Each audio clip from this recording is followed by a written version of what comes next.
and welcome back to another episode of Soccer Supernova with me, Amy Canavan, the latest show being brought to you by A State of Mind Productions. On the show, I chat to some of the most interesting ex-pros kicking around, and this one, he's not too bad, is he? Today I'm absolutely delighted to be joined by Paul Cherry, who joins us from a rather sunny Spain. Paul, how are you? Very well. Good afternoon from sunny Cartagena in the Murcia region. It's 20 centigrade, and I'm sorry to say, but I don't regret leaving the Scottish shores to come to Spain. You absolute show off. I'm sitting here, I can still see the snow kicking around from last week, and you've got 20 odd degrees. Before we get on about how you got out to Spain, let's talk about your football career. So, we film our studio here in Dalkeith. You didn't start too far away from here, did you? No, I was brought up in Edinburgh, Calder Road, Parkhead, Sighthill. So that's when my football career started. Was in that area, and one of my sort of first memories was at Murrayburn Primary School, and I remember playing in the playground. I think I was about 7 or 8 year old, and got my new Clark's shoes. It must have been the start of the new term. Playing football, went to strike this ball, and the shoe came flying off. Went smashed through the window in the staff room, and the headmaster came out and shouted, "Right, who was responsible for that? You know, there's flying glass everywhere in the staff room." And unfortunately, I was the only one standing on one foot, so got reprimanded. But that was my first sort of football memory, you know. Yeah, that's absolutely terrific. So, local boys club, where were you kicking around? Yeah, we started off at Salvesen.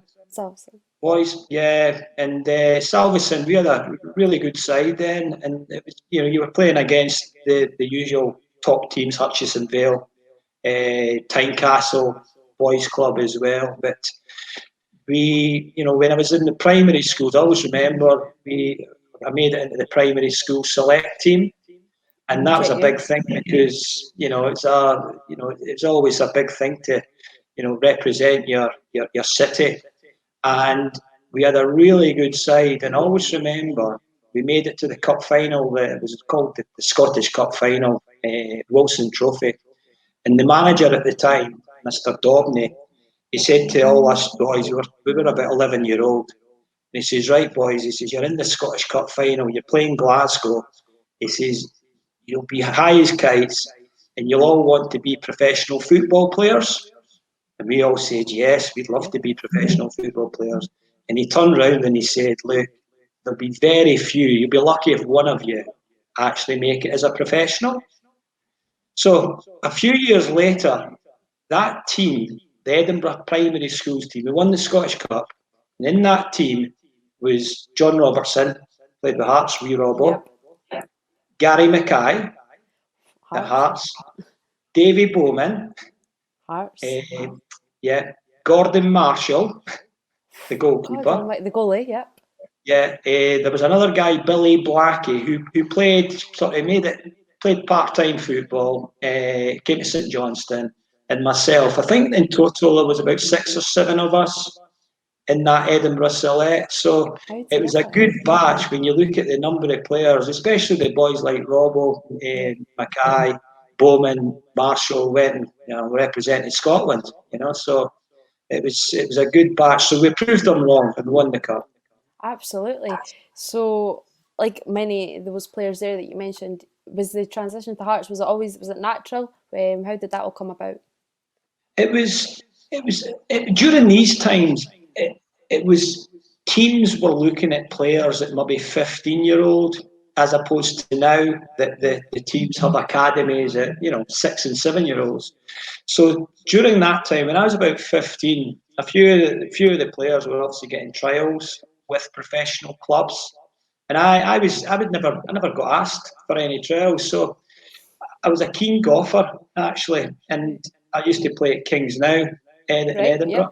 Yep. So when I was 16, I was playing off a handicap of 1, and I wasn't interested in football. And then one of my friends says, "We've got a Sunday league side, come along and play." So I went back, 17 years old, played in the Sunday league, and then got the desire again, and then went back to Salvesen Boys Club, and then Hearts gave me a trial, and that Hearts was my team. You know, either Hearts or Hibs.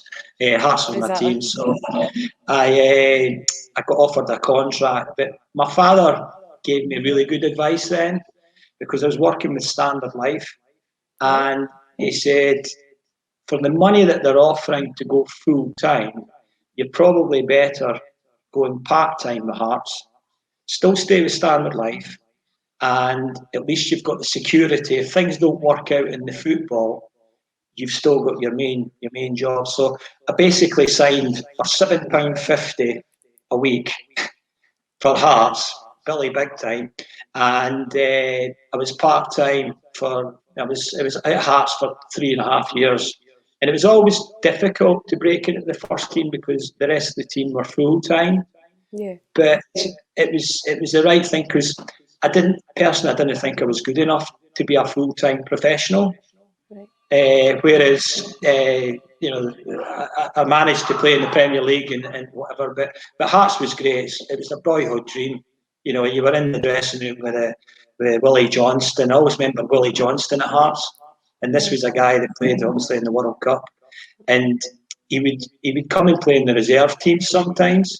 And at half time, wee Willie would come in to the changing room. He'd open his packet of cigarettes, and he'd get a cup of tea, and he'd go through to the toilet. And I thought, this surely isn't what professional football is all about. But it was a good. I got a good base of learning how to be a professional with a coach called John Binney, and he was superb. You know, he made us work really hard, and Hearts was great. You know, and good times there. You know. You touched on it there. Obviously, it's difficult now, like with academies and that sort of thing, and it's all about nutrition and it's all about player development. But do you think, is there room for sort of more of that at a young age, part-time contracts? Like, as you say, perhaps maybe not that side of things, but you had that security if things didn't work out. You look at footballers now, they can hit 22, 23, then it doesn't work out, and they're sort of left stranded with no sort of other career prospects. Yeah, I totally agree there. You know, I think football clubs are pretty guilty of taking young players in. And when you're a young player, your big dream is to be a Messi or Ronaldo or play in the Premiership. But you're quite right, Amy, there's very few that will actually make it. So the clubs have a responsibility to ensure that there's an education system that runs in line with their football, so that at least if they are not able to find the level, you know, a Premiership or international football, is that at least they'll have something to fall back on. And that's the problem that's happened with a lot of players. You know, they've been very good young players, but as they've progressed and matured, maybe their level isn't as high as maybe they thought. And then, you know, they're back on the scrap heap, which does happen, unfortunately. You spoke about, just before we move on from your Hearts days, who's the best player you've played with? You played with the likes of John Robertson, Craig Levein. They're big names, they're big players. Sandy Jardine. Who's the pick of the bunch? Well, I think at Hearts, like wee Robbo, you know, he just, you know, the goals that he'd score, anything in the penalty box, you know, he was just deadly. And he was like that as a young player, you know, at Edinburgh School Select. So, you know, he was an absolute, you know, star as a goal scorer. But the best player that I've ever played with, I would say, was Sergi Baltaccia at St Johnstone. And Sergi had come to St Johnstone via Ipswich, and he played in 2 World Cups, and he was just pure class, you know, and a really nice guy. So, you know, I'd say I put Robbo in and as the goal scorer, and then Sergi as a defender, you know, my team. You know. Yeah, absolutely. So before you went to St Johnstone, you had a wee trip over to Cowdenbeath. How did you enjoy your time there? Yeah, well, it was an unusual one because I'd been at Hearts, and when I was at Hearts, Craig Levein, Big Craig, had signed with Hearts from Cowdenbeath, and Cowdenbeath had actually arranged in the contract that if Craig was transferred from Hearts to another club, Cowdenbeath would receive a part of the transfer fee. So basically, Craig was doing really, really well at Hearts, and there's a lot of English clubs looking at him. So what Hearts wanted to do is they wanted to buy out that clause that they didn't have to give any transfer fee to Cowdenbeath. So what they agreed with Cowdenbeath is that they would pay Cowdenbeath, I think it was £25,000 to buy out the clause. And also I got thrown in as part of the deal. So I was highly embarrassed because when all my friends were saying, "Oh, you've been transferred to Cowdenbeath," says, "That's, what's your transfer fee?" I says, "Well, actually, they got 25 grand to take me." So it's a negative transfer fee. So I was a wee bit embarrassed when people were asking me, but Cowdenbeath was like a step back to go forward because I was still, I was still a part-time player at Cowdenbeath, still working with Standard Life. And Cowdenbeath was, I was guaranteed first-team football there. And but it was Cowdenbeath, no disrespect to anyone that lives in Cowdenbeath, but you'd go from Edinburgh with the Forth Footbridge on a Tuesday and a Thursday night training, and the sun would be shining going over the Forth Road Bridge, and then you hit Cowdenbeath, and it's just a grey mist and fog, and everyone's grey, But Cowdenbeath, we had good times there. Joe Craig was the manager, and he signed me. But I nearly got killed actually coming back for training one night from Cowdenbeath. Yeah, we'd left Central Park at Cowdenbeath, and there was a few of the boys. We travel in the same car. There was a boy, Bobby Doll, Lindsay Muir, and a guy, Stuart Williamson, good friends. So we were going over the Forth Road Bridge, and Bobby's car was making a right noise. It was like a droning noise, and I thought, something's wrong, Bobby. It's not right, And so I'm sitting in the back of the car with Lindsay, and we said to Bobby, like, stop at the Forth Road Bridge and we'll just check it out. So we checked out the car, and there was nothing wrong. So we get onto the city bypass, and we're doing about 50 miles an hour, and the droning's getting worse and worse. And I'm sitting in the back with Lindsay Muir, and as I looked out the side window, all I seen was the car dropped about 2 feet, and the back wheel came flying past my window. So we had travelled from Cowdenbeath with the back wheel not put on properly. So we got into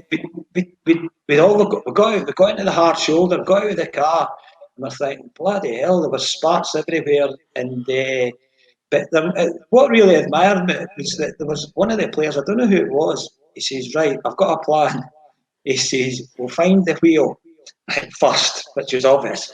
So we went down the embankment, we found the back wheel, we came back, and I think it was Lindsay Muir. He says, "Right, plan number 2 is we'll take a bolt from each of the other 3 wheels, and we'll use the 3 bolts to put the back wheel on." So to cut a long story short, we found the wheel, we put the back wheel on, and we made it home. But I think, usual Cowdenbeath, I think somebody had been trying to steal that Bobby's alloys. So I get home about an hour and a half late, and my wife says, "Where have you been? At the pub again?" Blah, blah. And no, I says, "You're not going to believe this," but we survived. So that was an interesting time at Cowdenbeath. Somebody tried to steal a wheel, You wouldn't get that in today's world, would you? I doubt it. I doubt that. So like you say, you take a wee step back, obviously a step back to move forward, and you get that move to St Johnstone. Did you go full time when you got to St Johnstone then? When I first signed with St Johnstone were all part-time. Okay. So yeah, the first year we played at Muirton Park. That was the last year at the old Muirton Park. So the club had big plans, and that was the reason I'd signed there, is that Alec Totten had been made the manager, and their plans were to obviously progress through the league. So I signed part-time, and we would train up in Perth every Tuesday and Thursday night, and I would still work in the Standard Life.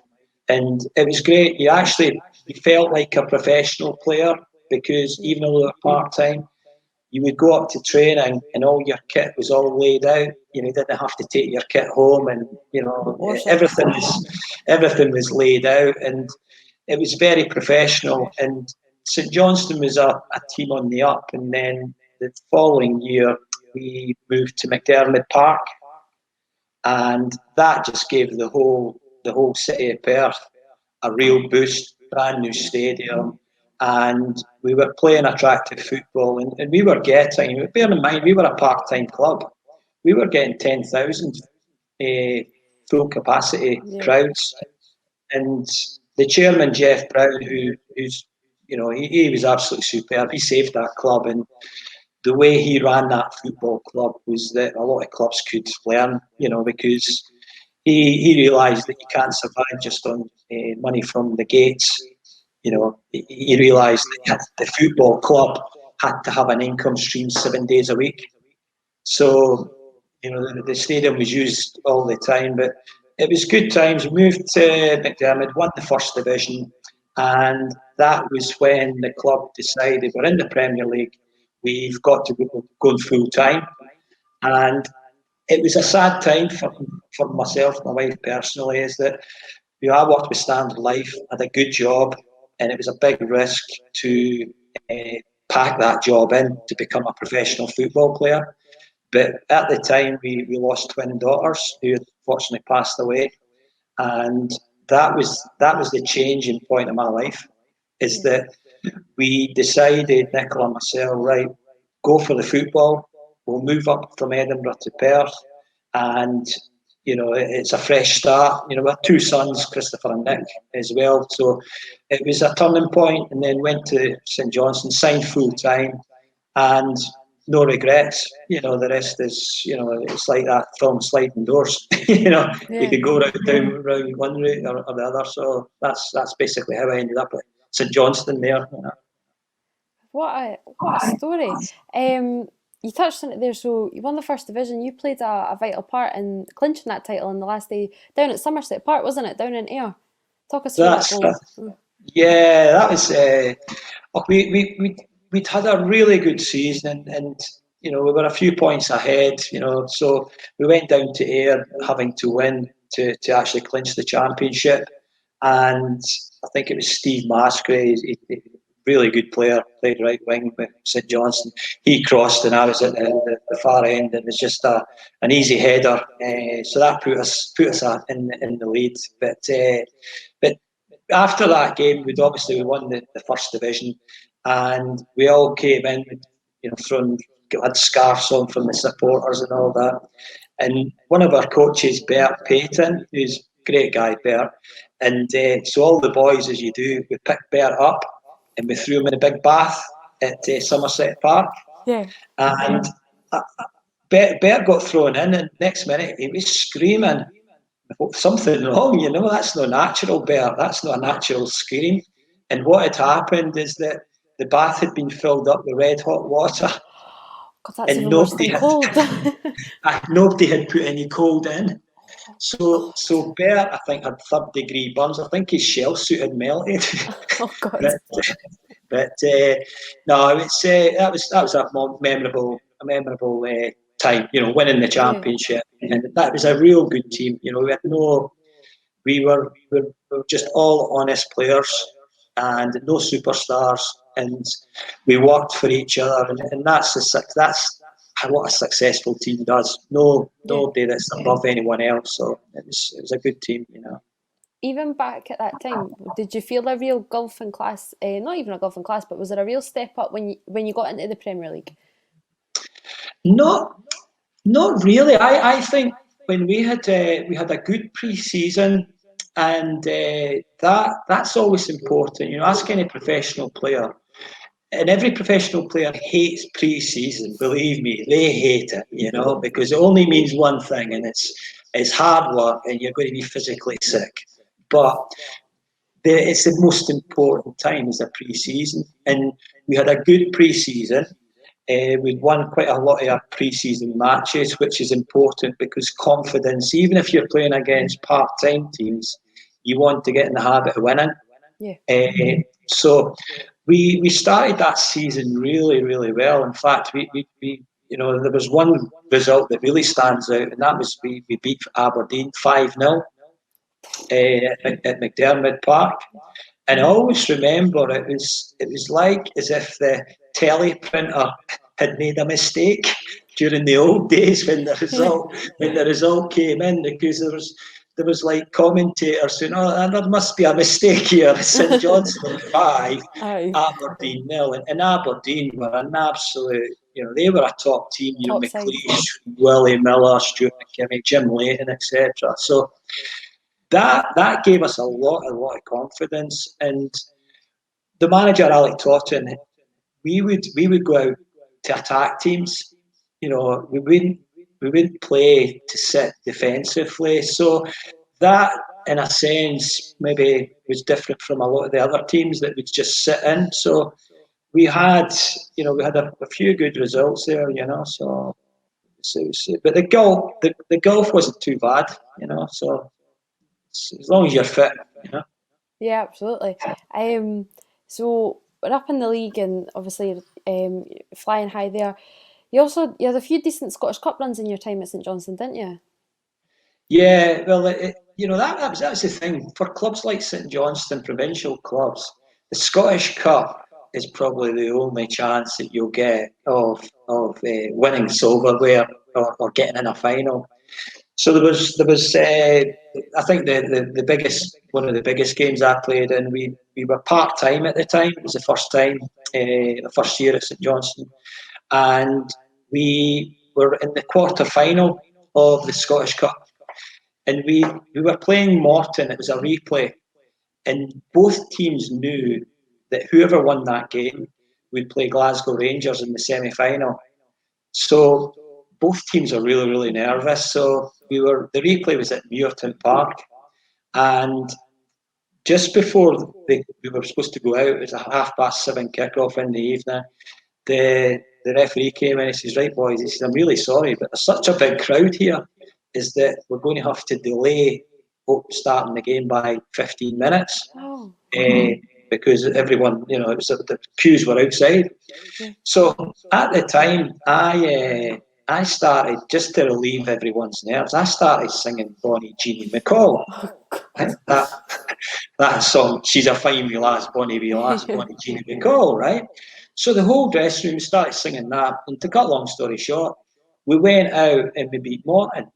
And, we made it into the semi-final. So Bonnie Jeannie McCall was our sort of team song. Yeah. So we were to play Rangers. We were playing Rangers in the semi-final of the Scottish Cup at Parkhead as our neutral ground. So our plan was that before Rangers were coming out, because both teams would come out at the same time to go on the pitch. So our manager, Alec Totten, says, "Right, boys," he says, "we, Tommy Campbell," he was one of the coaches, he says, "Tommy, you stand at the front door of the dressing room, and when you see Terry Butcher and Ali McCoist, Chris Woods and all these Huns come out of the changing room, give us the thumbs up." So Tommy's at the door, and he says, "Right, boys, here they come." So as soon as Tommy gave us the thumbs up, the whole dressing room started singing Bonnie Jeannie McCall. So our dressing room, we were singing Bonnie Jeannie McCall, "Fine Wee Lass." And Terry Butcher looked round at Chris Woods, and I think he said to the rest of them, "What the fuck's going on in there?" And that was like a big positive for us, because the Rangers probably thought, "Here's these boys, they'll be absolutely scared of us. We're the millionaires. We've just got to turn up." And what then happened during that game is that we went out and we had nothing to lose, and we drew 0-0, and it was one of the best results. The millionaires versus the paupers, as some of the press would put it. And we drew 0-0. I got man of the match, which was a great honour, but the whole team deserved man of the match. And we were on £30 a week part-time wages, and we got £1,500 each. Wow. Pound for the draw. But unfortunately, it was a bit of a dampener because in the dressing room after, we were all high. It was actually the day of the Hillsborough disaster. Oh, right, wow. Yeah, so we went from being very, very high to pretty sad. But Yeah. it just shows you that, anything's possible, even if you're part-time and you're playing against a great team like Rangers that they had at that time, is that, if everyone does their job, then you'll do well, So that was a big thing, the Yeah. Rangers game. It was brilliant, Like you say, perhaps not more with the Scottish Cup. I think clubs still give that a little bit of respect, but and it's great. We've obviously got a cup final coming up in a few weeks, and it's two of the lesser sides in that League Cup final. But do you sort of question why even clubs, even like Aberdeen at this stage, they don't chuck all their energy into cups? And because as you say, silverware is so important. It's so important for supporters as well as players, and if you think about it, is that, in Scotland, no disrespect to every other team apart from Celtic and Rangers, because it's really the league, the Premiership, is going to be, One between or these other. two teams. There might be an Aberdeen, that may push them, but Celtic and Rangers. So the cup's really important for, I must say, provincial clubs, but it's important for supporters as well. Is that it's a great day out. If you can make it to the cup final, whether it be the League Cup or the Scottish Cup, is that from a player's point of view, that's what you dream about when you're a young boy playing in Stockton Park or Pilton or at public parks, is to Exactly. run out in a cup final. And I think some teams maybe they maybe have a weakened side because there's so many games now, competitive games, and if teams are in Europe as well, then it's hard. It's a physical game now, so I can see why some of the bigger teams maybe play younger players or fringe players, to, Yeah. to give people a rest. So over 200 games for Saints, and you really do leave as a club great. How much did you enjoy your time there? I really enjoyed it. I think it's like I was there 8 years, so Yeah. there's some seasons that are great memories, and there's other seasons that I had two operations on my Achilles tendon, so I was out for 9 months, both of them. But the club was a really friendly club, and we had a legend of a tea woman called Aggie.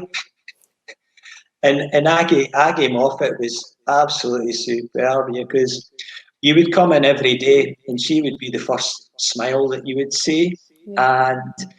And she was like the mother to all the players. And I remember one game, and it's a good story, this, because everyone knows about it, but we'd played Glasgow Rangers, and Graham Souness was the manager at the time.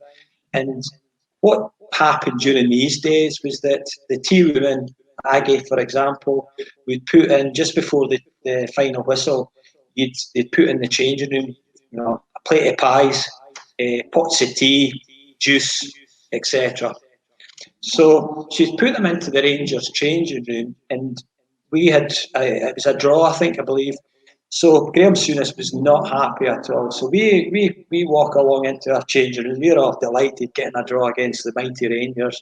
And all we hear from the Rangers dressing room is effing and seeing, and there's things getting smashed, and there's arguments, and we're thinking, well, we've done a good job. They're obviously, Mr. Souness isn't happy.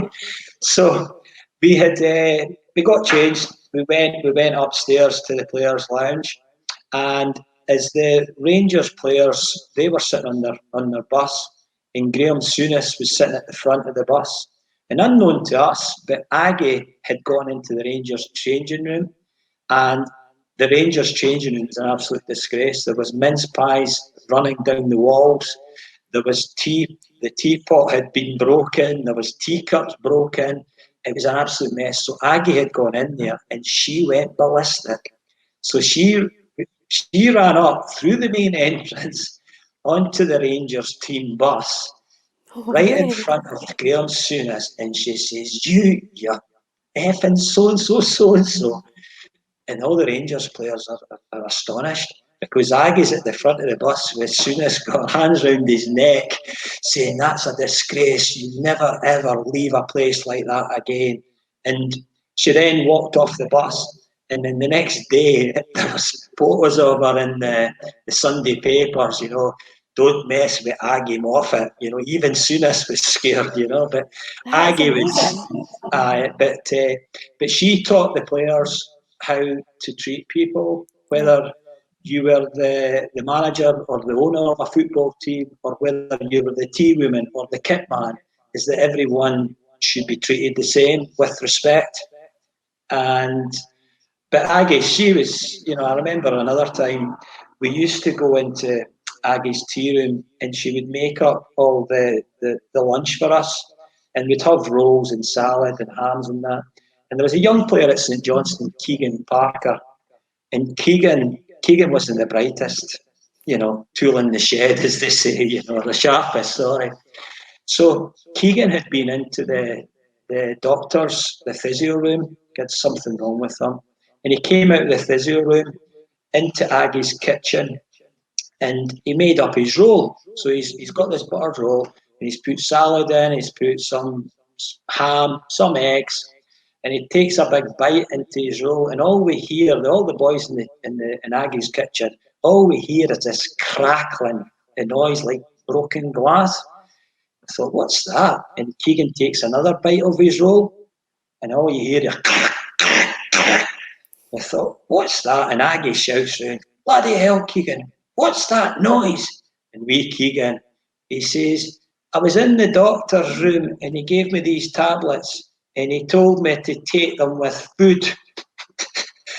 So he'd put them all in his roll, thinking that he had to eat the tablets with food, but not a bright boy was wee Not Keegan, at all. but he broke half his teeth, I think, eating these big Exactly. tablets, But Aggie was, you've got to have a thick skin if you are working in a football club.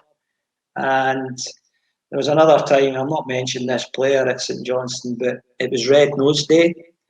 And Red Nose Day, big charity day, so we bet one of the young, he was a senior player actually, and we said to this boy, right, go along and see Aggie. So what he did was he took all his clothes off and he had a red nose and he put it on the end of his ding dong, right? And this player was, to be fair, he was quite well endowed, right? So he ran along to Aggie's room with this red nose swinging between his legs, and he ran in. Aggie, what do you think of this? Giving it like this with a red nose. And Aggie turned round and she said, look, son, if that's all you've got, please put it away.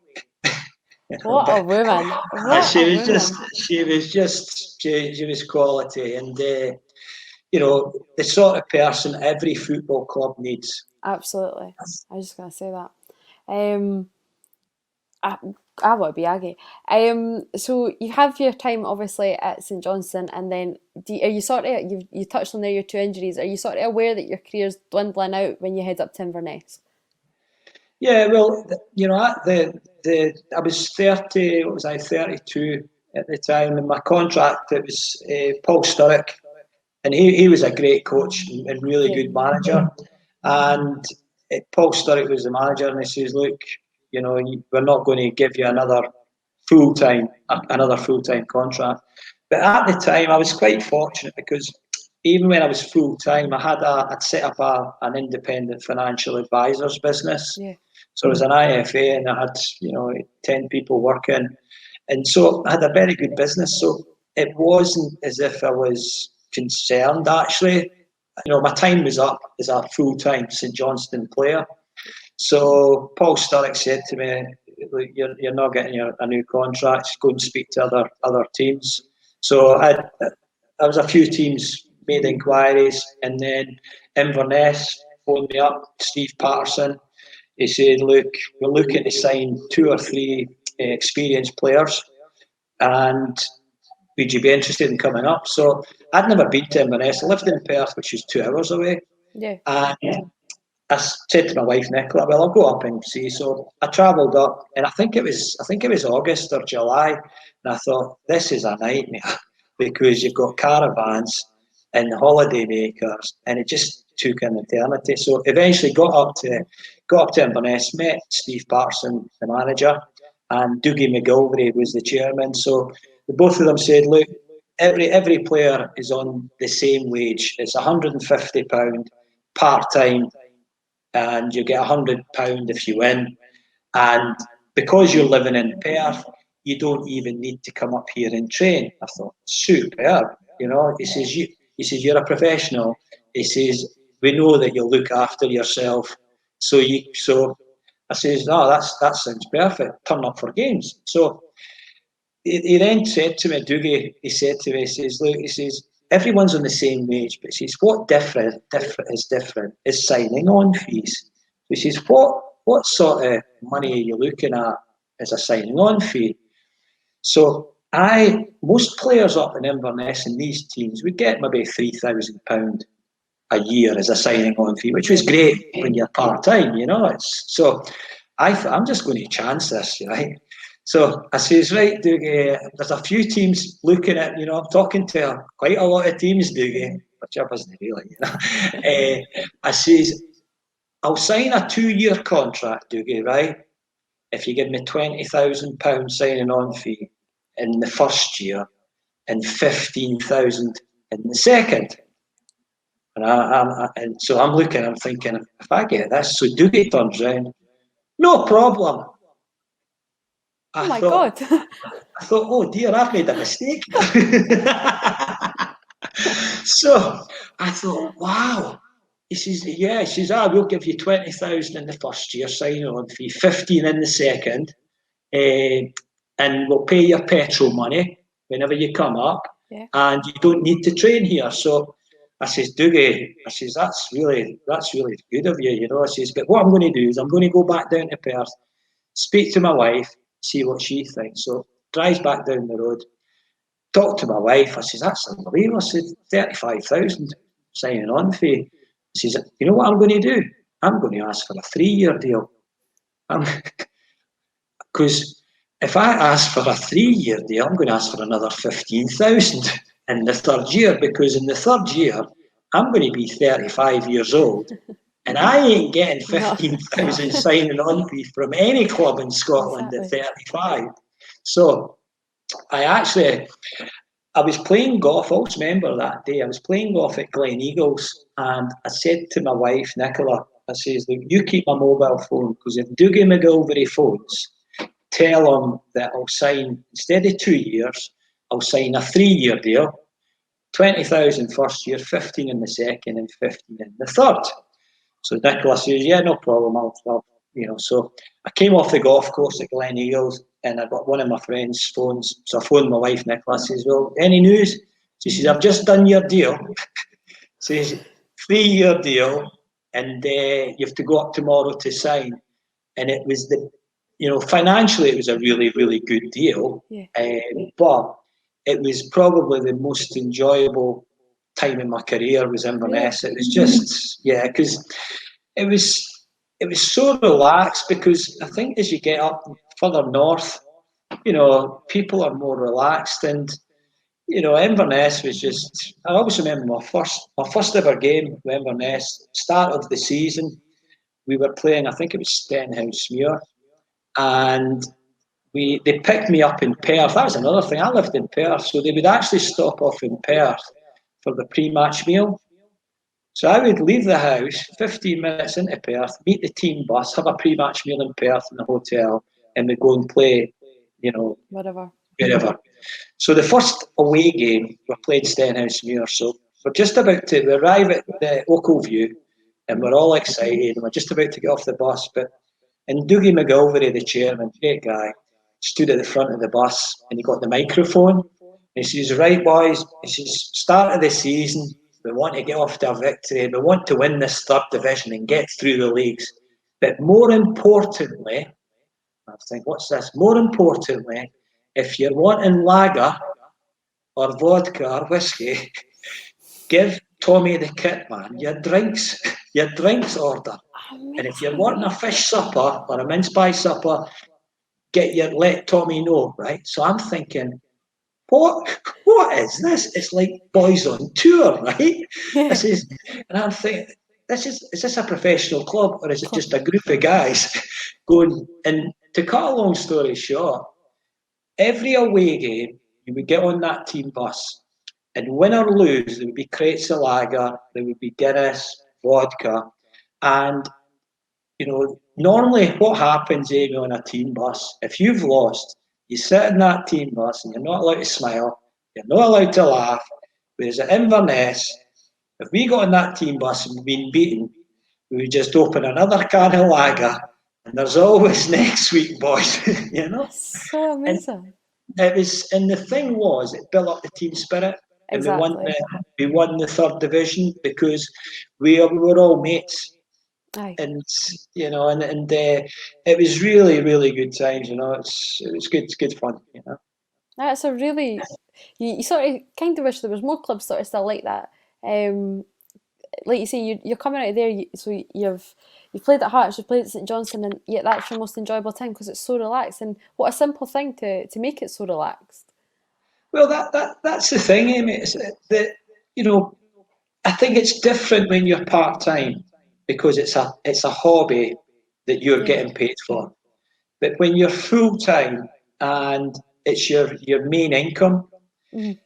there is more pressure because, for example, if you're out injured, especially provincial clubs, a lot of the clubs, they'll pay a decent basic wage, but you're never going to retire at 35 saving up from a basic wage unless you're in the Premiership.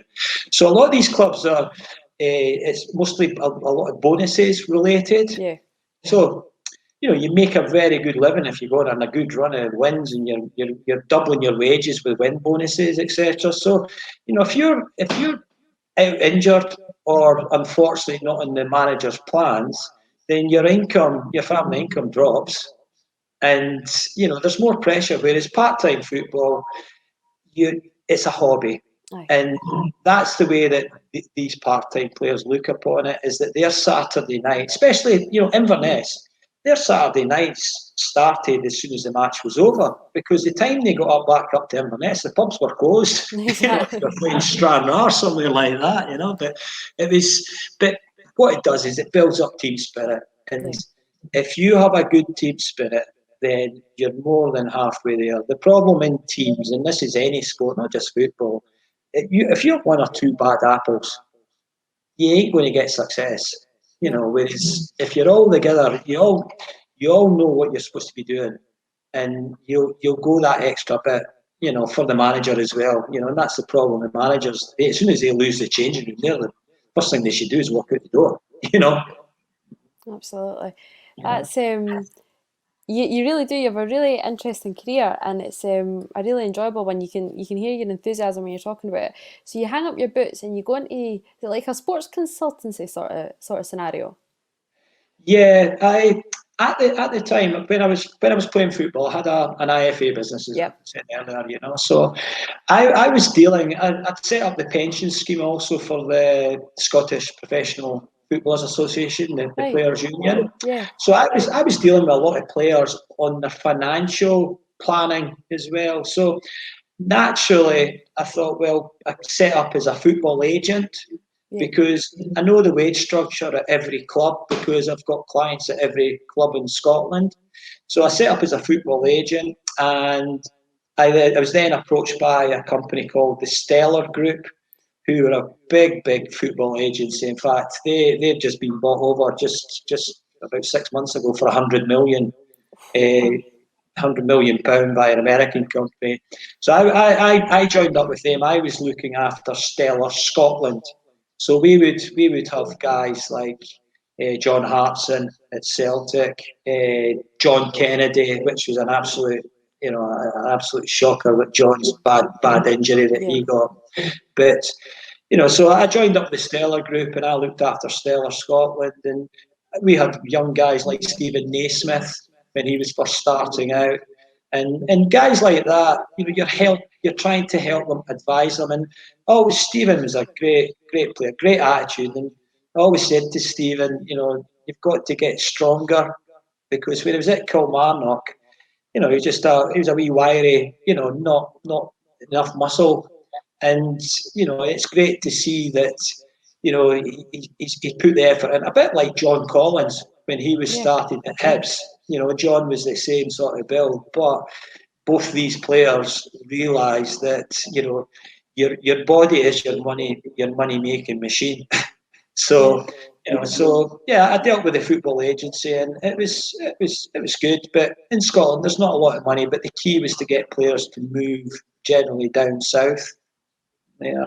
So, but when I moved to Spain, I sold my share, not a lot, to Alan Preston, who now runs Stellar Scotland. Stellar Scotland. And Alan's really, really good. Being an ex-professional as well, and he's obviously involved with the press, etc. So he's done very, very well, which is great. And another guy that got involved with him who's done really well is John Ingalls, who is at St Johnstone in Aberdeen. And John got involved with the Stellar Group, and now he's the European director. He's away brokering multi-million pound deal. So it's really nice to see, ex-players doing well, in a different occupation, although it's still football. Absolutely. So you've shown off a few times. Yes, you're out in Spain. How did you end up out there? Well, it was what was that, about 18 years ago? Probably the money for Inverness Caledonian, actually. Exactly. I thought I better spend some of this, we came over to Spain, the Murcia region of Spain, primarily to buy a property as a holiday place to escape, if you like, the Scottish weather. I'm not making you feel worse, but the sun is shining here and it's February, Short sleeve shirts. Show off. I've got a vest. But so we bought a property, what's known as off plan. So the property wasn't going to be ready for nearly 2 years, and the plan was just to use it as a holiday place. But about 6 months before the property was ready, my wife Nicola's always had this plan that she wanted to live abroad. And also we had the financial services business in Perth. So we then decided, well, why don't we have a better lifestyle and move from Perth over to Spain, and we could run the financial services business from Spain. So to cut a long story short, that's what we did. We had we still have 2 sons and a daughter. Our sons at the time, Christopher, he was 17 years old, and Nick was 20. And we said to both of them, we're moving to Spain, are you coming? And both of them said no. So we helped them buy their own properties in Perth. And because I had the financial services, I was flying back to Scotland every 4 weeks, just for 3 or 4 days to see clients. So even though our 2 sons, Chris and Nick, had their own places, I was popping over every month, making sure they were okay. And our daughter, Suzanne, she was 12 years old, so obviously she had to come. And she went to an international school in Murcia. But no regrets at all. It's been a good switch lifestyle, and we then set up an estate agency over here, and that was a year after we'd been in Spain, and been a good move. Just lifestyle, the culture. We've got 4 grandchildren now. In fact, my oldest my grandson George, he's 11 years old. He's into motocross. Okay, yeah. And he's actually the Spanish motocross champion. Wow. So he's done really, really well. That's my son's next son, and I get a bit more of a thrill going watching him. The biggest sports thrill or memory that I have is nothing to do with football. Was actually watching wee George win the Spanish motocross championship. That's amazing. Because just seeing your grandson, becoming number 1 in Spain, and he's a definite cherry, because after he took the checkered flag, they do a lap of honour, and I think there was about 10,000 people in the stadium. Wow. And he went and did his lap of honour, but the Spanish guy commentator says, no mask, which means no more, George. He went round again, so he did two laps of honour, milking the Reaping it up, atmosphere. exactly, milking it in. But That's amazing, yeah. Yeah, so it's been a good move. You know, the family are all settled, and you know, I miss Edinburgh. Normally, every Christmas we go to Edinburgh and stay in a hotel in Edinburgh, and you know, the family, we all have a really nice sort of Christmas time. But that's the only thing you do miss. You know, as soon as they hear bagpipes and that, you get a wee tear in A your wee eye. bit tear in the eye. How are you Yeah. doing out there, COVID-wise? Is what's it like? Yeah, well, we're in a city called Cartagena, which is part of the Murcia region, and just yesterday, the borders are open. Which, when I say borders, is that we can travel within the Murcia region, but I couldn't go to Valencia because that's a different region. But generally over here is that from the very start of COVID, the Spanish were really, really good. You know, everyone had masks on from day one. You know, there was a lockdown straight away that you weren't allowed out your house. The police would patrol the streets.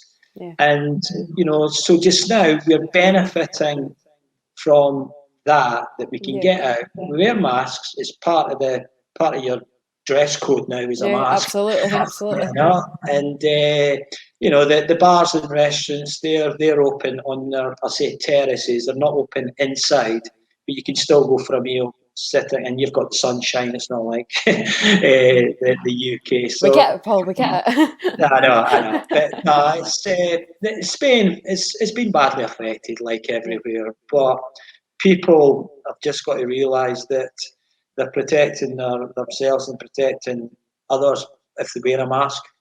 Absolutely, you're spot on. You've been an absolute pleasure to talk to you. Really have. I could talk to you for hours and hear all your stories. One final question for you. In your 20-odd degree heat, you show off. When this is all over, the show's called Supernova. Who would you have your glass of champagne with? It's a tricky one. There's so many, but my favourite film is Forrest Gump. That's brilliant. This is the best answer yet. I just think when I look at Forrest Gump and what he's gone through life, I think it's superb, and he's got stories. Absolutely, could match him. A glass of champagne with Forrest Gump. That's my choice. Paul Cherry, thank you so much. You've been an absolute pleasure, and what a great guest. Thank you for joining me on Soccer Supernova. Pleasure. Take care, everyone. Thanks.